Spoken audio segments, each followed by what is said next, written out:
बोलिए सदगुरुदेव की जय। परमपिता परमात्मा की जय। अवतारधारी महापुरुषों की जय। पिछले दिन हम लोग इच्छा रूपी नारी के बारे में चर्चा कर रहे थे। यही इच्छा रूपी नारी जिसके बारे में कबीर कहते हैं कि बाप पूत की एक नारी एक माई बिया। यह इच्छा रूपी नारी संपूर्ण सृष्टि के अंदर यह व्याप्त है, सबके अंदर है। और इसी इच्छा रूपी नारी के चलते यह जीव रचना करता है और अपनी ही रचना में स्वयं अपनी ही फंस जाता है और वास्तविकता को समझ नहीं पाता और क्रमशः मकर जाले की तरह से फंसता चला जाता है। आज हम लोग भक्ति रूपी नारी के बारे में चर्चा करेंगे, क्योंकि जब इस सृष्टि की संरचना परम ब्रह्म परमेश्वर किए तो 84 लाख योनियों की रचना करने के बाद यह मानव तन की रचना की है, मानव सृष्टि की। जो मानव सृष्टि सर्वशक्ति संपन्न एवं सर्व साधन संपन्न बनाया गया और वो समझ गए कि अब यह जीव इस मानव तन के माध्यम से आसानी से वह आवागमन के फंदे से मुक्त हो जाएगा और यथार्थ को समझ करके और निज धाम को चला जाएगा। यह सोच करके न मानव तन की रचना किए, जिसके बारे में वो स्वामी तुलसीदास जी भी कहते हैं कि अहो भाग्य मानुष तन पावा असुर दुर्लभ सद ग्रंथ निगावा। इस मनुष्य तन की प्रशंसा देवता लोग भी किए हैं। देवता लोग ललायित रहते हैं कि एक बार भी यह मनुष्य तन मिल जाए, इस मनुष्य शरीर से हम आवागमन के फंदे से मुक्त हो जाएंगे। लेकिन यह शरीर परमेश्वर दिए हमको और उसके साथ ही साथ वो स्वामी जी कहते हैं कि साधन धाम मुक्ति कर दाता असोई पाई परलोक न सवारा। तो ये वो स्वामी जी अनेक तरह से कहते हैं, समझाते हैं कि साधन धाम और मुक्ति का दरवाजा इस मनुष्य तन के पास है, मनुष्य तन में है। और इस मनुष्य तन के पाने के बावजूद भी वह अपने परलोक को संवार करके और यथार्थ का बोध नहीं कर पाता है, तो फिर वह परम ब्रह्म परमेश्वर भी चिंतित हो जाते हैं और सोच करके कि आखिर यह जीव इतना साधन संपन्न होने के बावजूद भी मुक्त क्यों नहीं हो रहा है। अंत में जाकर के इस धरातल पर भक्ति को भेजे, जिसके बारे में श्रीमद् भागवत के प्रारंभ में ही जो आख्यान आता है उपाख्यान, तो उपाख्यान में यह दर्शाया गया है कि नारद की भक्ति से भेंट।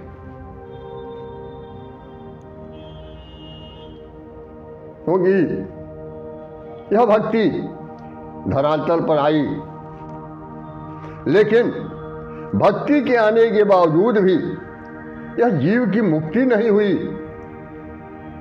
तो फिर सदगुरु परमेश्वर अंत में परेशान होकर के नारद जी को भेजे कि पता लगाओ क्या भक्ति की क्या दशा है, कहाँ है। उसी को कबीर साहब इस पूरे प्रकरण को एक लाइन में दर्शाते हैं कि संतो भक्ति सतो गुरुआनी, भक्ति सतो गुरुआनी, ओ संतो भक्ति सतो गुरुआनी। नारी एक पुरुष दुई जाया, नारी एक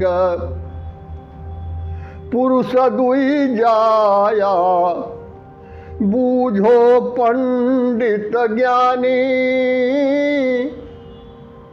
बूझो पंडित ज्ञानी, ओ संतो भक्ति सतो गुरुआनी, संतो भक्ति सतो गुरुआनी। तो स्वयं सदगुरु परमेश्वर भक्ति को इस धरातल पर ले आए और इस भक्ति की दो संतानें हुई। अब ये दो संतानें हैं ज्ञान और वैराग्य, लेकिन इसके बावजूद भी मुक्ति नहीं मिली। तो अंत में नारद जी को भेजे। नारद जी परेशान हो गए पूरे धरातल पर खोजते खोजते। जब मथुरा वृंदावन में नारद जी पहुंचते हैं, वहां देखते हैं कि एक खूब सुंदर युवती बैठी हुई है।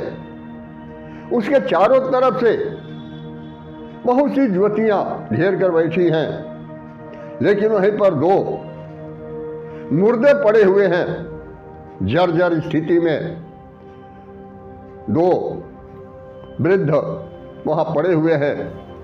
नारद जी पहुंचे, पूछे कि हे देवी, आप हैं कौन और आपके चारों तरफ में बैठी हुई नारियां, ये स्त्रियां कौन हैं? और ये दो जो वृद्ध पुरुष हैं मरणासन्न अवस्था में, ये कौन है? वह नारी, वह स्त्री रोने लगी और कहे कि मैं भक्ति हूं। मेरा जन्म तो हुआ द्रविड़ देश में। जब मैं कर्नाटक में आई तो वहां आकर के मैं नौजवान हो गई और वहीं पर हमारी दो संतानें पैदा हुई, ज्ञान और वैराग्य। लेकिन वहां से जब मैं गुजरात में आई तो गुजरात का पाखंडवाद इतना हमें ग्रसित कर लिया कि मैं भी जर्जर अवस्था में पहुंच गई, वृद्ध हो गई, चला नहीं जाता था और हमारे दोनों औलादें ये मरणासन्न स्थिति में पहुंच गए। अंत में मैं सोची कि हो सकता है कि मथुरा वृंदावन कृष्ण की नगरी है, वहां जाने पर हमारा और हमारे बच्चों का कल्याण होगा। लेकिन क्या करूं, यहां तो मैं आई, लेकिन यहां आने के बाद मैं तो नौजवान हो गई, लेकिन यह हमारी जो दो औलादें हैं ज्ञान और वैराग्य, ये अभी भी मुर्दा स्थिति में पड़े हुए हैं। बाप तो देव ऋषि हैं महाराज, आप कोई उपाय बताइए जिससे कि इन लोगों का कल्याण हो सके। और ये जितनी भी हमारे चारों तरफ बैठी हुई हैं, ये हमारे साथ में ही ये नदियाँ, गंगा, जमुना, सरस्वती, कावेरी, गोदावरी, ये सारी नदियाँ हमारे साथ नहीं आई हमारी सेवा करने के लिए। लेकिन आज हम सभी परेशान हैं। नारद जी जितना भी जानते थे सारा उपाय लगा दिए, लेकिन अंत में कोई उपाय काम नहीं किया। तो फिर बद्रिकाश्रम में चले गए साधना करने के लिए। और कुछ दिनों के बाद सनक, सनंदन, सनत कुमार, सनातन वहां पहुंचे और उन्हें बोध कराए। तो ये है भक्ति रूपी नारी। उसी को कहते हैं कि संतो भक्ति सतो गुरु आनी, पाहन फोरी गंगा एक निकसी, पाहन फोरी गंगा एक निकसी, अरे चहुदिश पानी पानी, चहुदिश पानी पानी, तेहि पानी दुई पर्वत बूढ़े, तेहि पानी दुई पर्वत बूढ़े, दरिया लहर समानी, दरिया लहर समानी, ओ संतों भक्ति सतो गुरु आनी, भक्ति सतो गुरु आनी, ओ संतों भक्ति सतो गुरु आनी। कहते हैं पाहन फोरी गंग के निकसी, चौदिश पानी पानी। यह ज्ञानता रूपी चट्टान को तोड़ करके और ज्ञान की गंगा धरातल पर प्रवाहित हुई और चारों तरफ ज्ञान और भक्ति की धारा प्रवाहित हो गई। और इस ज्ञान की प्रवाहित धारा में, गंगा की धारा में, ये दो जो पर्वत हैं, ये दो पर्वत हैं राग और द्वेष। ये राग और द्वेष दोनों पर्वत उस ज्ञान की धारा में डूब गए और यह जा करके और दरिया, जो भक्ति की दरिया, ज्ञान की दरिया जो प्रवाहित हुई चारों तरफ, उसकी धारा में यह विलीन हो गए। क्योंकि सारी सृष्टि में अगर हम फंसे हुए हैं तो राग और द्वेष के चलते फंसे हैं। अगर वही हमारे मनोनुकूल आचरण करता है, वो कार्य करता है, तो उसके प्रति हमारा अंदर राग उत्पन्न होता है, आसक्ति बढ़ जाती है।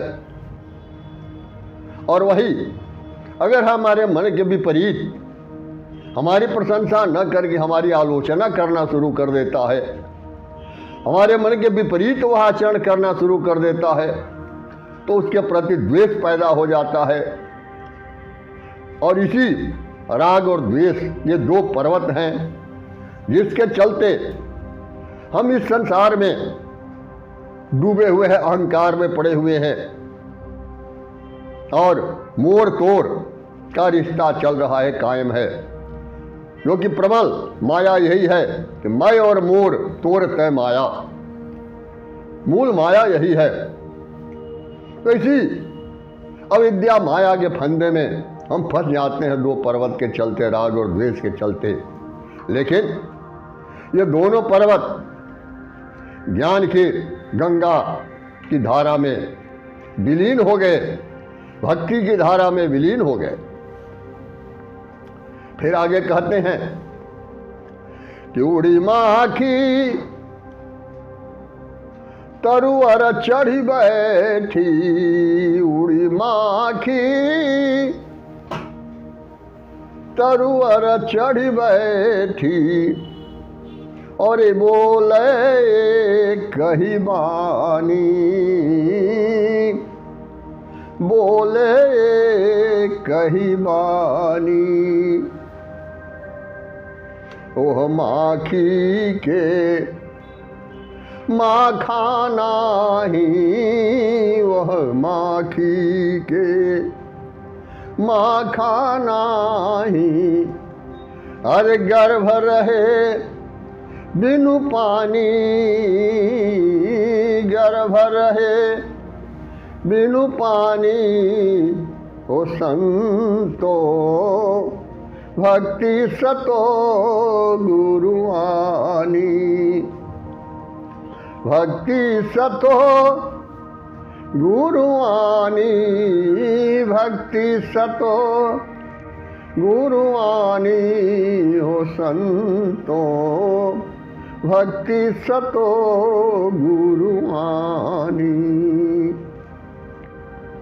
जब बाढ़ आ जाती है गंगा की, हम देखते हैं प्रत्यक्ष रूप में कि जब बाढ़ आती है चारों तरफ पानी पानी हो जाता है, और जब चारों तरफ पानी पानी हो जाता है तो जितनी भी मक्खियाँ होती हैं, सारी मक्खियाँ वृक्ष के ऊपर जा करके बैठ जाती हैं।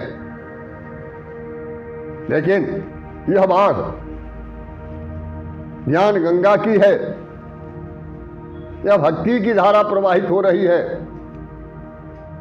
तो इसमें जब चारों तरफ कण कण में, घर घर में, हर व्यक्ति के अंदर जब यह भक्ति की धारा प्रवाहित होती है, ज्ञान और वैराग्य की धारा प्रवाहित होती है ज्ञान गंगा की, तो हमारी मनोवृत्ति, सबकी मनोवृत्ति ऊर्ध्वगामी हो जाती है। और जब यह मनोवृत्ति ऊर्ध्वगामी हो जाती है तो सब जगह एक ही वाणी सब के सब बोलते हैं। यह मनोवृत्ति है, और मनोवृत्ति ऊर्ध्वगामी हो जाएगी तो सब घट में, कण कण में एक ही परम पिता परमात्मा, एक ही परमेश्वर दिखाई देने लगेगा। इसीलिए हमारे यहाँ देहातों में एक कहावत कही जाती थी, ऊंचे चढ़ के देखा तो घर घर एक ही लेखा। जब ऊंचाई पर चढ़ जाएगा तो घर घर में सब जगह एक ही दिखाई देने लगेगा, द्वैत का भाव समाप्त हो जाएगा। इसी को कहते हैं कि उड़ी माखी तरुवर चढ़ बैठी, उड़ी माखी तरुवर चढ़ बैठी, अब बोले कही बानी, बोले कही बानी। ओह माखी के माखा नाही, वह माखी के माखा नाही, और गर्भ रहे बिनु पानी ओ संतो, भक्ति सतो गुरुआनी। तो यह हमारी मनोवृत्ति ऊर्ध्वगामी हो जाती है। तो ऊर्ध्वगामी होने के बाद सीधे इसका संबंध परमपिता परमेश्वर से हो जाता है। और कहते हैं कि हम आखी के माखा नाही, आँख कहते हैं अहंकार को, क्रोध को, अहंकार को कहते हैं, या मन में जो विकार उत्पन्न होता है, अफसोस भी होता है, तो इसको हम कहते हैं कि उसको कोई माख नहीं था मन में। और गर्भ रहे बिनु पानी, बिना किसी अभिमान के, और सीधे परम पिता परमेश्वर से संबंध हो जाता है। और वह सहजावस्था में वह मनोवृत्ति आ जाती है, उसके मन में, उसके भीतर वह गर्भ प्रभु स्वयं परम पिता परमेश्वर उसके अंदर प्रवेश कर जाते हैं, और स्वयं वह एकाकार हो जाती है सदगुरु परमेश्वर के साथ मिलकर के। उसे कहते हैं कि वह माखी के माखा नाही, गर्भ रहे बिनु पानी। फिर आगे कहते हैं कि नारी सकल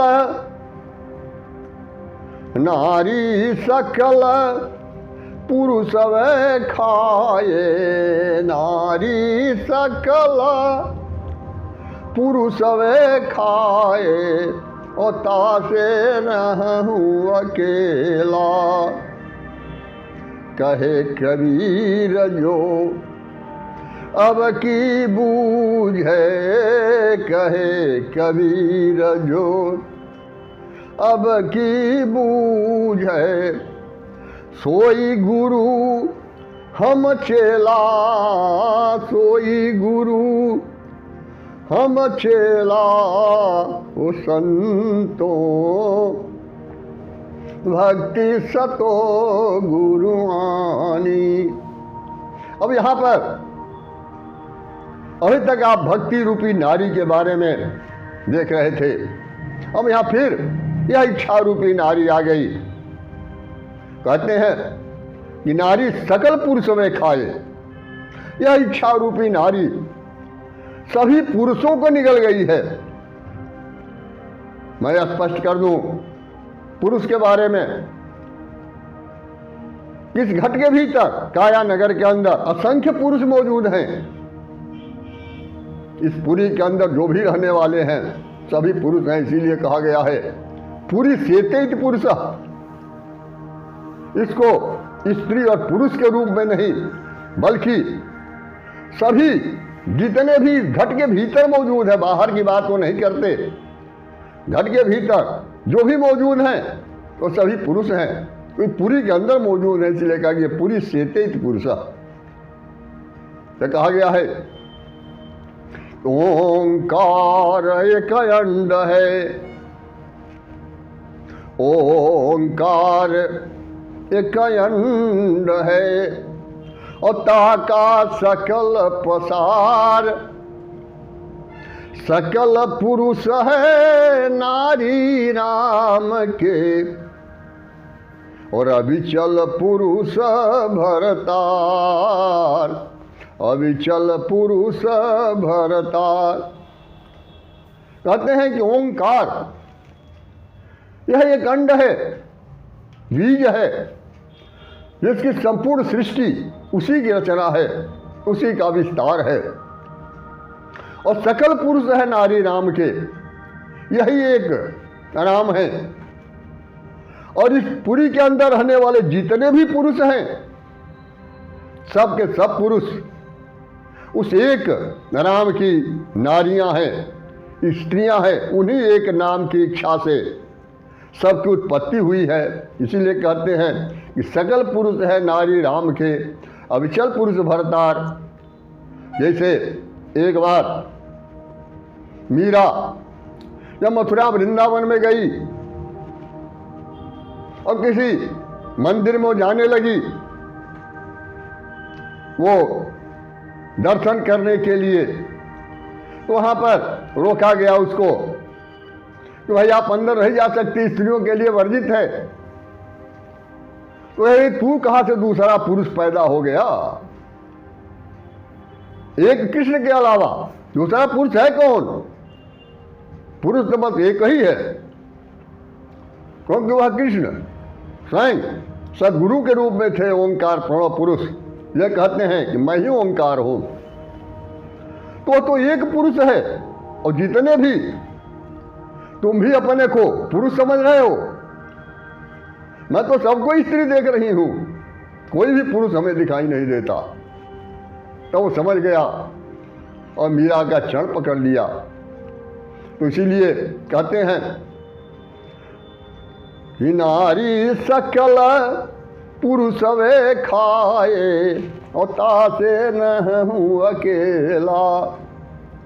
कहते हैं कबीर, इसीलिए मैं बिल्कुल अकेला रहता हूँ। और कहते हैं कि कहे कबीर जो अब की बूझे, और सोई गुरु हम चेला, सोई गुरु हम चेला। संतों भक्ति सतो गुरुआनी। यह मानव तन पाने के बाद जो यथार्थ को समझ लिया, जो सत्य को समझ लिया, सदगुरु परमेश्वर के साथ एकाकार हो गया, तो वही हमारा गुरु है और मैं उसका चेला हूँ। लेकिन यह मनुष्य तन पाने के बावजूद भी अगर वह पशुओं की तरह से आचरण करता है, व्यवहार करता है, ये कहा गया है कि आहार निद्रा भयमैथुनञ्च, आहार निद्रा भयमैथुनञ्च सामान्यमेतत् पशुभिः समाना, धर्मो हि तेषाम् अधिको विशेषः, धर्मेण हीना पशुभिः समाना। तो जो केवल भोजन तो पशु भी करते हैं, सोते पशु भी हैं, बच्चा पशु भी पैदा करते हैं, भय उसको भी होता है, मैथुन क्रिया वो भी करते हैं। तो इसी में अगर तुम लगे हो, पूरी जिंदगी तुम्हारी व्यतीत हो गई, तो तुम्हारे में और उस पशु में फिर अंतर क्या है? इसलिए तुम अपने आप को पहचानो और अपने आप को पहचान करके और यथार्थ की तरफ कदम बढ़ाने का प्रयास करो। बोलिए सद्गुरुदेव की जय, परमपिता परमात्मा की जय, अवतारधारी महापुरुषों की जय। ज्ञानी को, ध्यानी को, गुप्त को, प्रकट को, सकल संत समाज को सत्य नाम साहिब।